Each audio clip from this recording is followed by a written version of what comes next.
Welcome back to my channel.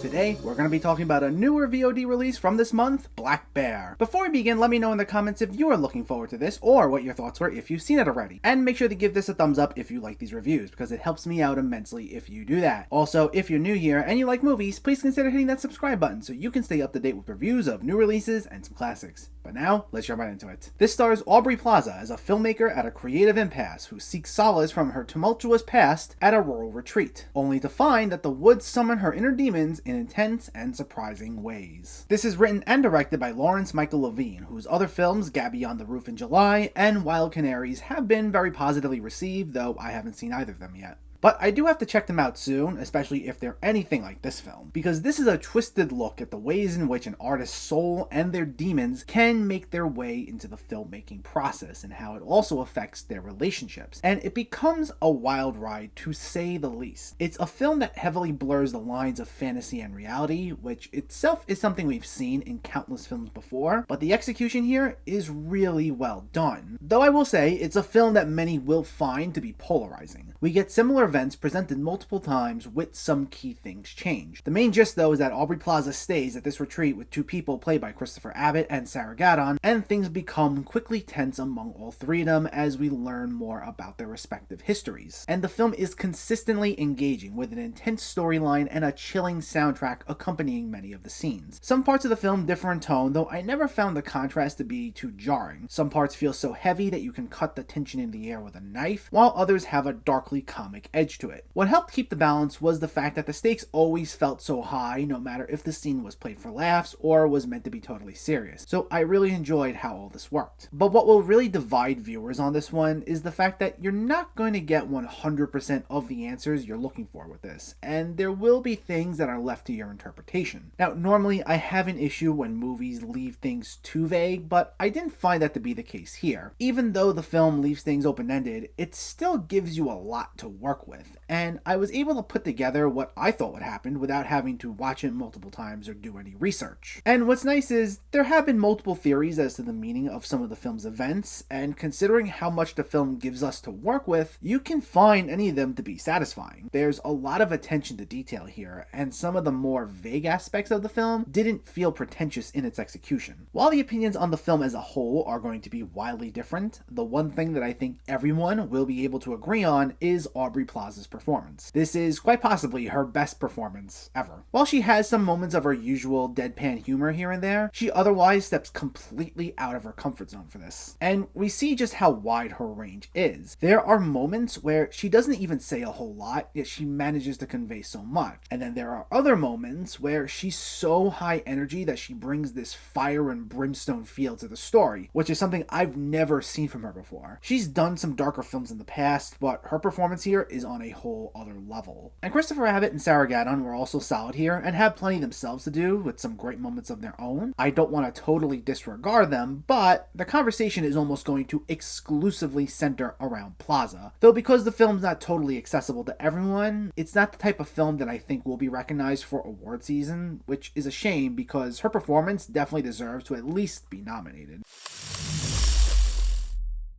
Overall, this is a movie that's definitely not going to be for everyone. If you don't like films that leave things a little open-ended, this won't be for you, despite how much they actually give you to work with. However, if you're into these sort of films, you're in for a real treat. Each scene feels extremely intense, anchored by a fantastic performance from Aubrey Plaza at her absolute best. And the film leaves so much to interpretation that it'll have you thinking plenty about it once it's over, no matter what you ultimately think of the film as a whole. I found it to be a very enjoyable movie. I was hooked the entire time, and I found it to be very satisfying. Black Bear gets an 8.5 out of 10. So let me know, did you see Black Bear, or are you planning to see it, and what were your thoughts? Did you like Aubrey Plaza's performance, and what did you think of the story? Let me know in the comments below. If you enjoyed this video, please like it and share it, and for more movie reviews and film discussion, please make sure to hit that subscribe button to stay updated. Thanks for watching everyone, and I'll catch you next time.